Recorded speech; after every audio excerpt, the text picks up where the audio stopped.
Okay, so source transformation, as some of you mentioned, transformation. Source transformation is nothing but if you have a voltage source and a resistance in series. And here you have rest of your circuit, let's say nodes A and B.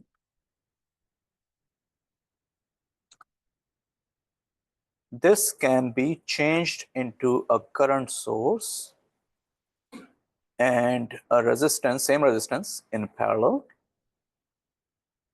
across the same nodes A and B,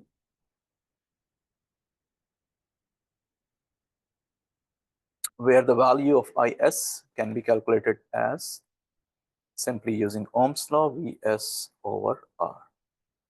So that's simply your source transformation. You can go back and forth. If you have a source and a resistance in parallel across the two nodes where the rest of the circuit is connected, then you can go back to a voltage source in series with the resistor. Again, using Ohm's law, you can calculate the value of Vs. So that's simply source transformation. Sometimes it just makes the circuit easy a little bit. If you first apply source transformation, perhaps it may reduce the number of equations. Thevenin equivalent and Norton equivalent. It's the same thing, except in Thevenin, we are representing the circuit with an equivalent voltage source in series with an equivalent resistance, as most of you know, right? Or all of you know. And Norton equivalent, you are representing the circuit with an equivalent current source in parallel with the same resistance. So you're just applying source transformation. So you only have to do one. Either do Thevenin equivalent circuit, create Thevenin equivalent circuit across some nodes A and B, or Norton equivalent, and then you can go back and forth between the two. So we're going to do Thevenin equivalent, and again Norton, we can just apply source transformation. So there are three cases of Thevenin equivalent. First of all, what is Thevenin equivalent circuit? Why do we use Thevenin equivalent circuits? Anyone can give me that answer.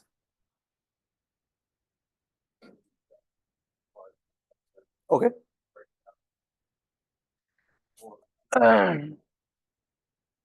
Okay, but why we are calling those two circuits equivalent to each other?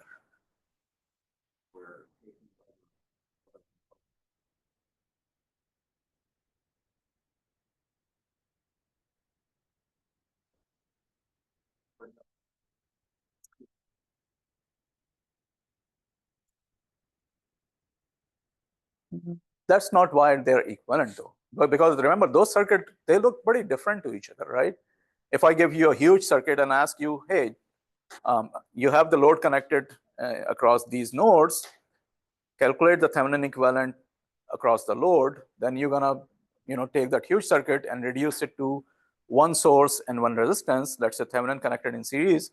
But those two circuits look nothing like each other. So why we're calling that these circuits are equivalent to each other? Yes.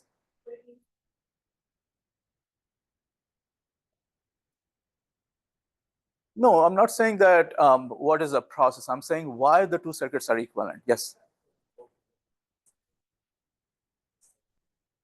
Yeah, that's the answer. So basically your load that is connected across which you are trying to figure out what is the equivalent, the load is going to have the same effect in both circuits. Same effect means the load voltage in both circuits will be the same, as well as the current that is passing through the load will exactly the same in both circuits. So from the load perspective, the two circuits are equivalent, right? It's from the load perspective that those two circuit load, irrespective, load doesn't know, right? Load needs what?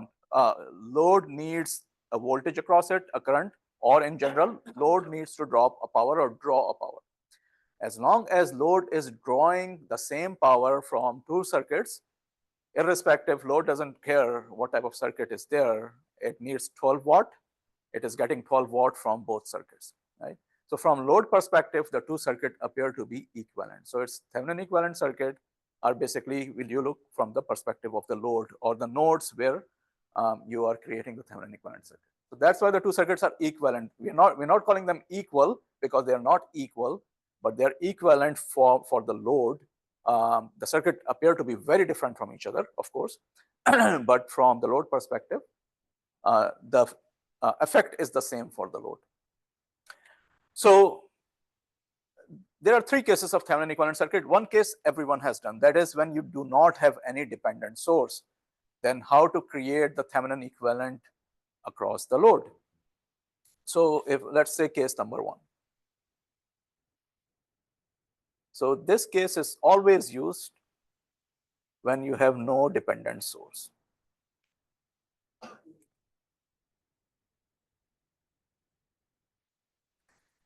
So let's assume, let's just do this problem quickly and then take a break.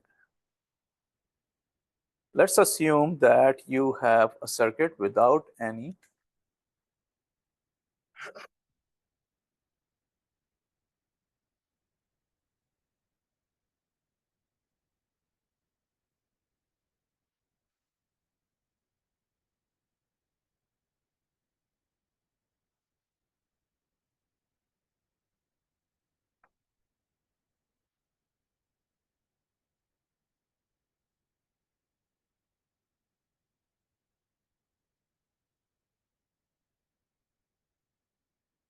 So let's say this is my RL.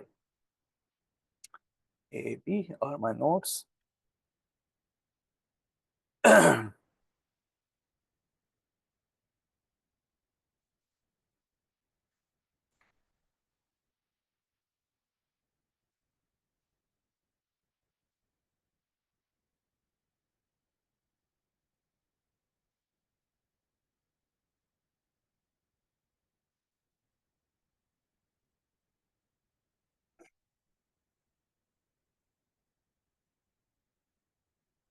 Okay. I have a current source.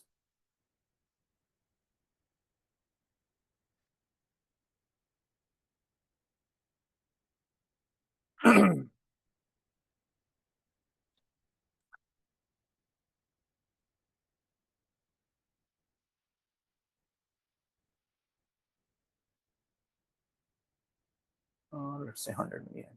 100 milliamp is okay. Okay. So I have this circuit and I want to know now what is the significance of Thevenin equivalent circuit, because the load has to receive the same power, same current and same voltage across the load. We can just replace the whole circuit, leave the load, remove the load and replace the whole circuit between A and B by a simpler circuit with one source and one resistance, such that the load will receive the same power from that source as it is receiving in this complete circuit. So if you have to determine if the two circuits are or if the Thevenin equivalent of this circuit, A circuit, is B, how are you going to prove that? If you have the circuit, you are going to basically calculate or determine what is the voltage across the load, how much current is passing through the load, and how much power the load is consuming. If it is the same in both circuits, then the simpler circuit is the Thevenin equivalent of the larger circuit. As simple as that, right? So if we want to find the Thevenin equivalent across the load,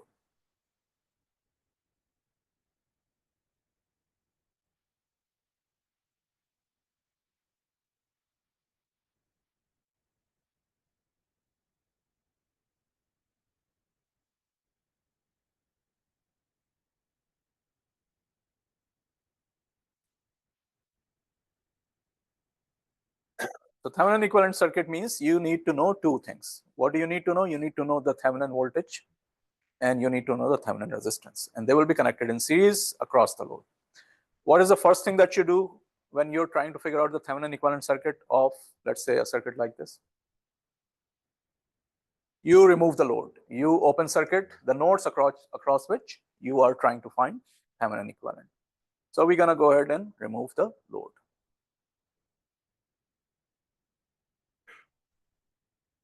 So that's step number one.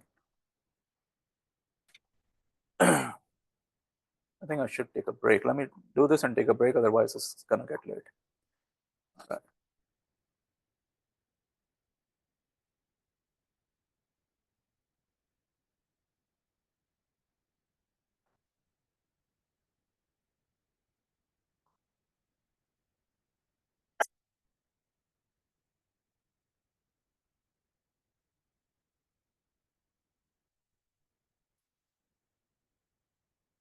These are nodes A and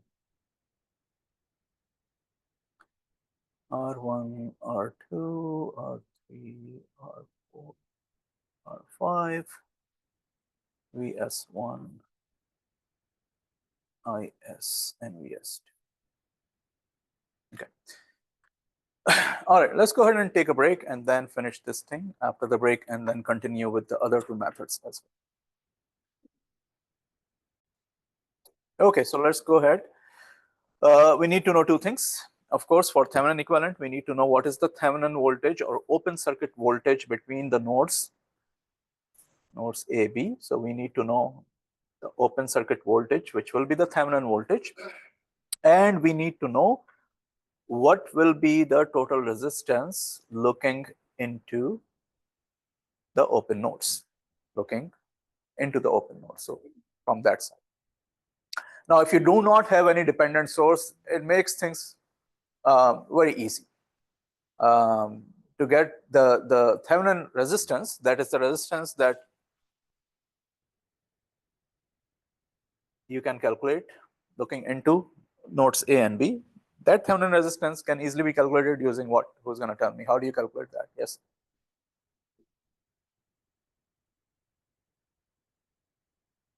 Okay, so you're going to eliminate all the sources. And when you eliminate all the dependent sources, if it's a voltage source, you short circuit it. And if it is current source, you open that. And once you do that, then basically you are calculating what? How are you going to calculate that? Between the nodes? Equivalent resistance. So you're going to calculate the equivalent resistance looking into the terminals A and B. Okay, so once I remove this source, it's just going to become short circuit. I have this resistance.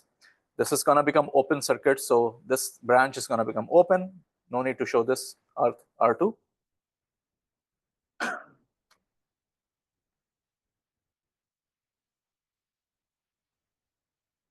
So your resultant circuit is going to be this.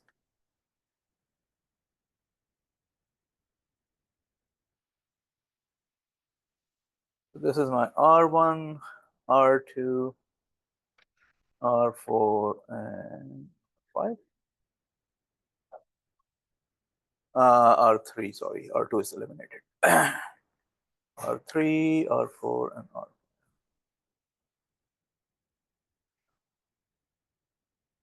Okay, so basically you start combining the circuit from this side and then move towards this side. So who is going to tell me what do we see? Let me go ahead and put values so we can do it quickly.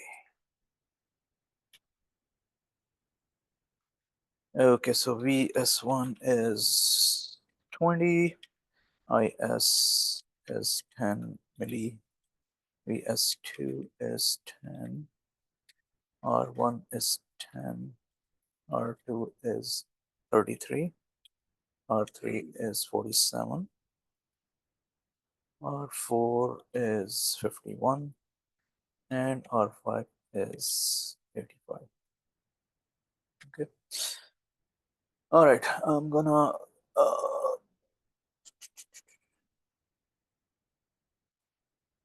let me go to my flash drive. So I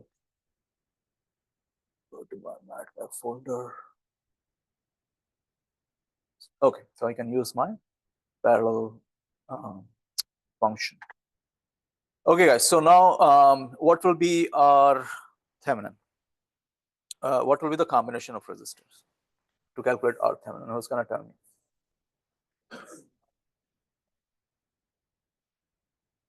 Okay, so one at a time. Go ahead. Who was telling? Yes. Who was telling? No. Who's gonna tell me? Say it again. Uh-huh. Uh-huh. That is correct. Our Thevenin is R1 plus R3. This thing parallel to R4 and added to R5. Right? Is that what you told me? Okay, then it's correct. I just did it in reverse. That's why I was like, no, you cannot do it in reverse. You have to come from here, right? I don't know. Well, if you did tell me this, then that's correct. Sorry. Well, if you did that, if you said that, then that's correct. All right. So R Thevenin. R Thevenin is parallel equivalent of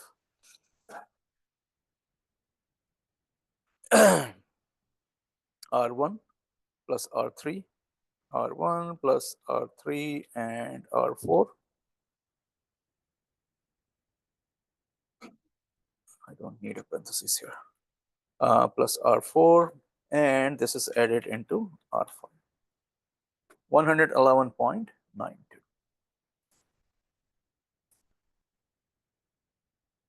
And again, make sure you do it so that if I make a mistake, then at least you can tell me that I'm making a mistake. The parallel equivalent of R1 plus R3 parallel to R4 and plus R5. RP is the function that I have to calculate the parallel. And then let's go back. And the next one is to calculate Thevenin voltage.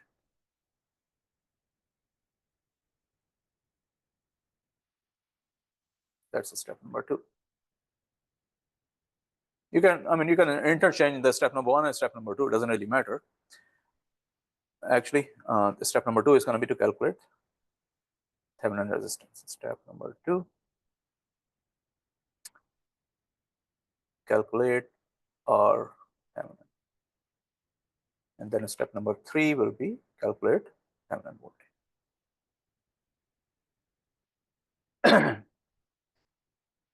All right, so to calculate the Thevenin voltage, this is our circuit. What do you guys suggest now? How should I go ahead and calculate the Thevenin voltage? That is the open circuit voltage between nodes A and B. What should I employ?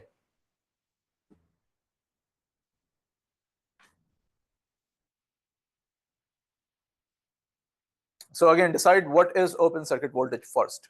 What exactly I'm looking for? Where is the open circuit voltage in the circuit?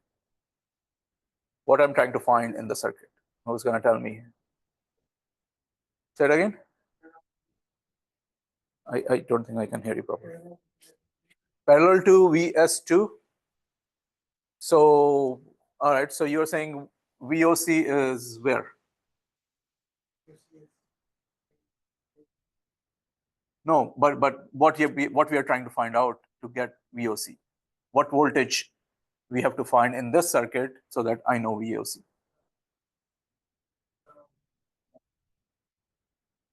This? Yes, so we are trying to figure out this voltage right over here because of course R5 is opened, so no current is flowing through R5, no voltage is dropped here. So this voltage, if we find this voltage, assuming this is ground, if we find this voltage, that's the same thing as the open circuit voltage. So we are trying to figure out the voltage. If I call this node B, and if I assume this is ground, if we know this voltage VB, then that VB is going to be equal to the open circuit, right? Because again, there is no current flow through R5, hence there is no voltage drop in R5.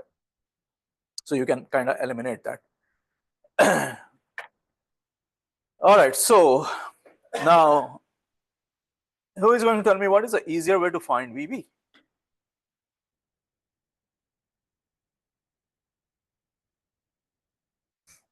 What is an easier way to find VB?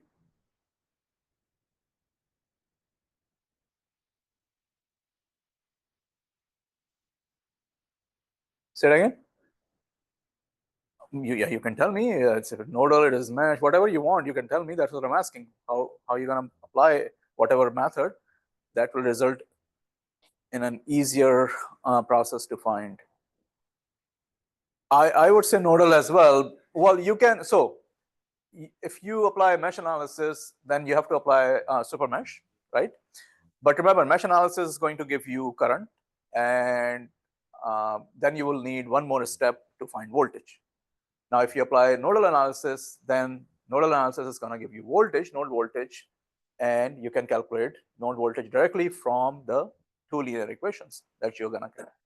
So to me, nodal analysis is going to be easier method to do this if we assume that this is node A and this is node B. then from the linear equations that we are going to set up, we will get the values of node A and B directly instead of getting the current value through mesh and then finding B. The other thing is, if you're applying mesh analysis, then you have to apply super mesh in order to get the same number of equations too. If you don't apply super mesh, then you will have 3 equations, and that's going to be longer method. So to me, nodal analysis is easier for this. And again, I'm going to call this current I1. I'm going to call this current IS since it is passing through this branch. And let's call this I3 going through R3. And let's call this actually I3, and this is going to be the same current. No need to. Or since we are taking this node, then since we're taking this node, let's do the current I4. Although if I'm doing nodal analysis, to be very honest, I don't really need to apply nodal here because this current is going from VS2 to this node. So if I know VA, I can easily find what VB is going to be. So let's do that. Instead of writing 2 equations, just write 1 equation and call this current I3. Because this current cannot go anywhere, of course. This is open circuit, so this current has to go in this direction. Once we know that current, then we can easily find what is the value of VB. So to me, it's much easier to do that. Okay, so now who's going to tell me what? By the way, if you have any question first, make sure to ask. Everyone understand, right? That why I'm taking one current I3, because it is a single current. It's a series. So it doesn't look like a series circuit right now, but remember, this is open circuit, so current is not going to flow here. Therefore, the whole current is going to go here, so it kind of becomes a series circuit at that point.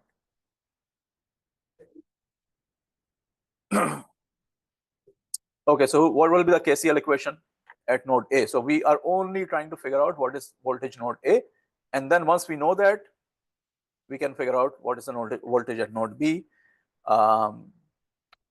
We can calculate I3 and figure out what is the voltage at node B. That's much simpler.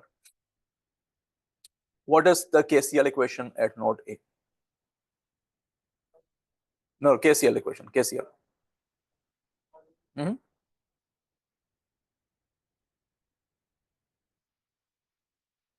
No?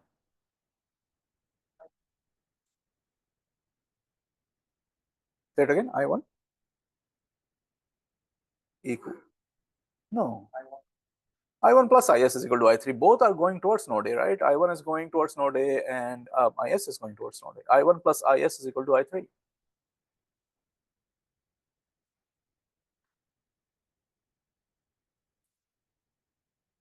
KCL at node A, I1 plus IS equals I3. And now we can apply Ohm's law. What is I1?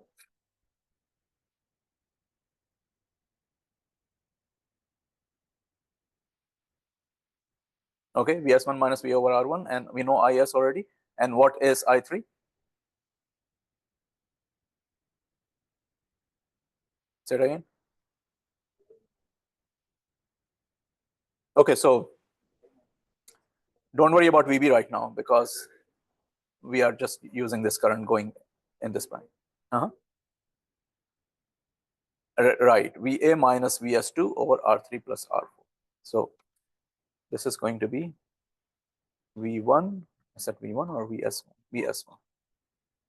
That's going to be VS1 minus VA over R1 plus IS equals VA minus VS2 over R3 plus R4.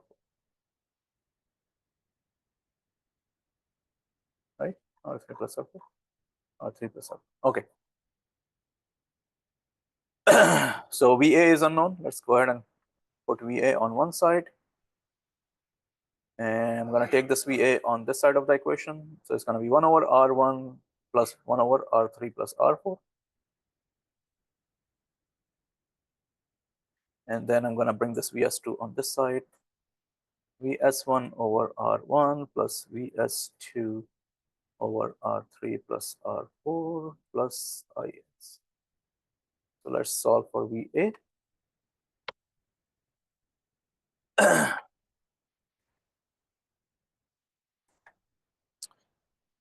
VA is equal to Vs1 divided by R1 plus Vs2 divided by R3 plus R4 plus Is divided by 1 divided by R1 plus 1 divided by R3 plus R4. 19.1654. Vs over R1 plus Vs2 over R3 R4 plus Is divided by 1 over, this is R1, 1 over R1, 1 over R1 plus 1 over R3 plus 19.16. 19. Okay, so that's the voltage VA. All right, since we know VA, we can figure out what I3 is, because we need to know what I3 is in order to calculate VB, which implies I3 is equal to VA minus Vs2 over R3 plus R4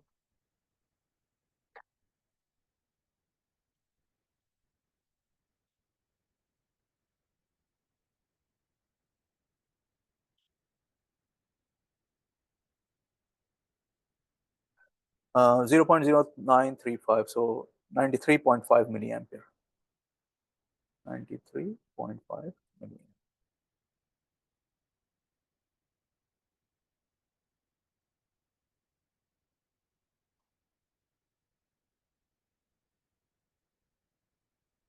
All right, guys. So now we know I3.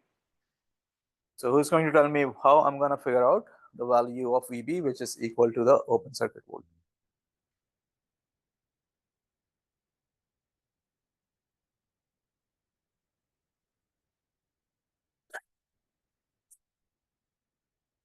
It's the same mistake that you did in the quiz, right?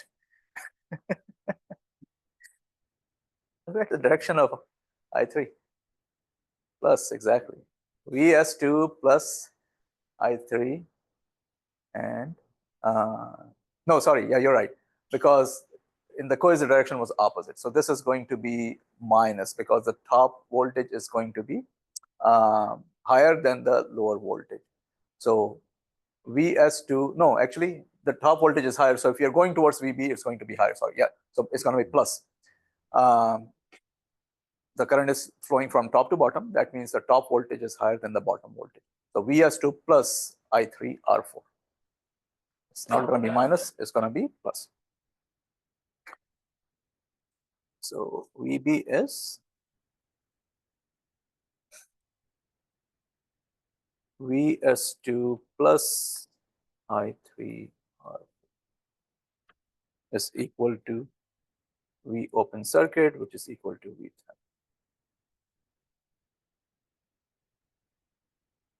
VB is equal to Vs2 plus I3 times 14.769.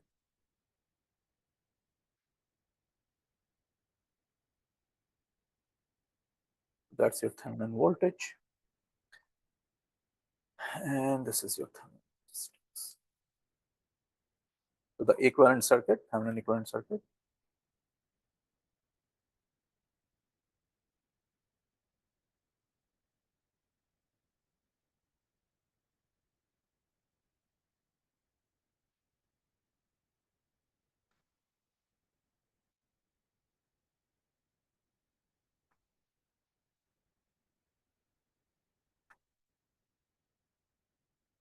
Hundred and 11.9.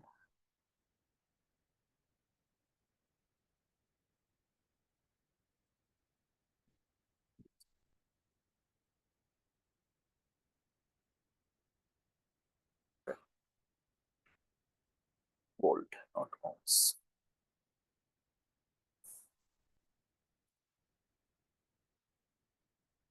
That is your Thevenin equivalent circuit. Now, once we have Thevenin equivalent circuit, if we want to know what will be the value of the resistance in order to receive the maximum power, how do we do that? That's one of the other advantages of Thevenin equivalent circuit, that if you need to know what load you should connect to the circuit in order for the load to receive maximum power, then you need to create a Thevenin equivalent circuit, because the load is going to receive maximum power when? What was the condition? Anybody remember that condition? Come on.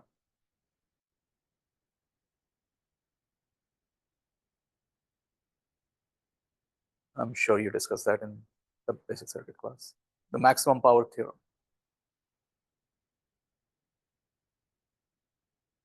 The condition for the load to receive maximum power is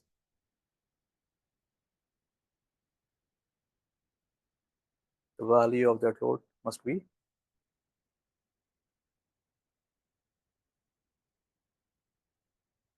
nobody remember that? Come on. The value of load must be equal to the Thevenin resistance. Huh? No, Thevenin circuit, when you discuss Thevenin circuit, that's something that you discuss, maximum power. No, you never did that? You don't remember? Nobody remember that? You must remember that.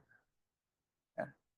So that's another reason that you do Thevenin equivalent circuit, because if you're connecting, let's say if you're connecting a speaker system to your, whatever system that you have, if you're connecting a speaker or whatever, you need to know what is the internal resistance, the speaker, in order for the speaker to receive the maximum power from your entertainment center. Likewise, mic, if you're connecting a mic, what is going to be the internal resistance of the mic in order to receive the maximum power? That resistance must be equal to the Thevenin resistance in order for the load to receive the maximum power. That's called maximum power theorem. So this has to be equal to R Thevenin for maximum power.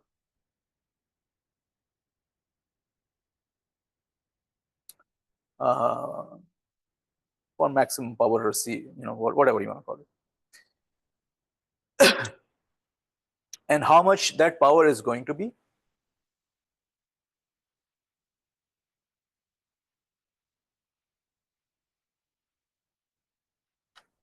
Maximum power received by RL. So the value of RL is going to be when RL is equal to R Thevenin equals 111.92 ohms. How much power RL is going to receive? Who's going to tell me how we're going to calculate that?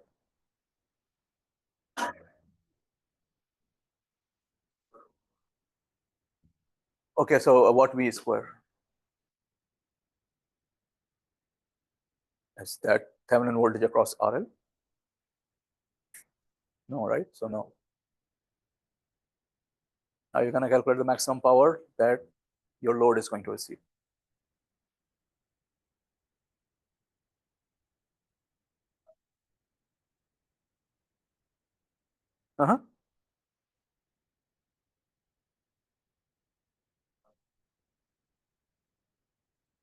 So what you're trying to find first? Current, voltage, power directly, what are you trying to find? Power, okay, so and the power you are using, what equation you're using? And that V is what? Okay, so my question is V Thevenin across RL. Then how you can use V Thevenin then, if it's not across RL? Yes, but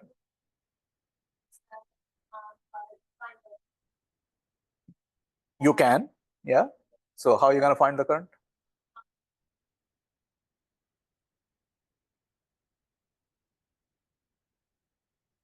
No, that's not the total current, because that's not the total resistance in the circuit. Yeah, Thevenin, and you also have RL in the circuit. In order to find the total current, you have to add all the resistance, right? And then once you have total current, then how are you going to find the power?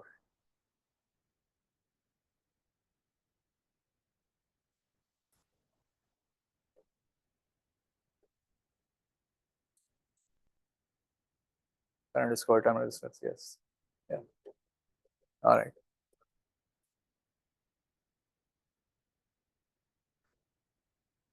So what will be the voltage across the load? Who's going to tell me?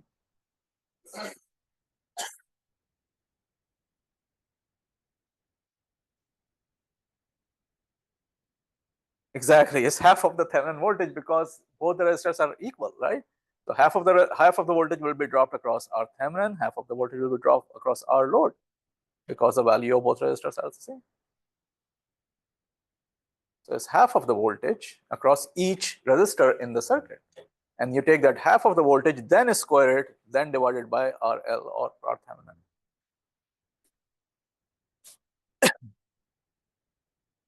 So V Thevenin divided by 2 square over RL.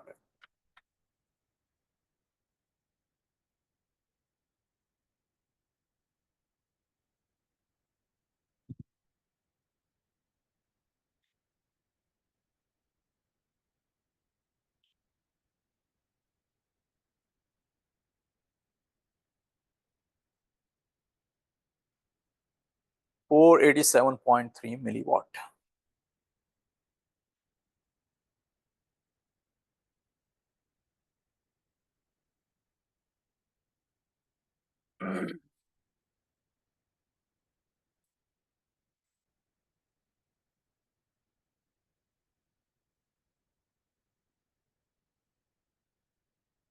So this is something that everyone should have done, the Thevenin equivalent method. That is when you do not have any dependent source. So that's a standard method. Of course, circuit can change, but the approach is always pretty much the same. And it's going to change if you apply KCL or KVL or whatever to find the voltage across the open node. That depends on the circuit. Likewise, our Thevenin calculation, how the resistors are connected, parallel, series, whatever. But the procedure is still going to be the same. You can calculate the V Thevenin first and then R Thevenin or vice versa. It doesn't really matter. And remember, for maximum power, your Thevenin, your load resistor must be equal to the Thevenin resistance.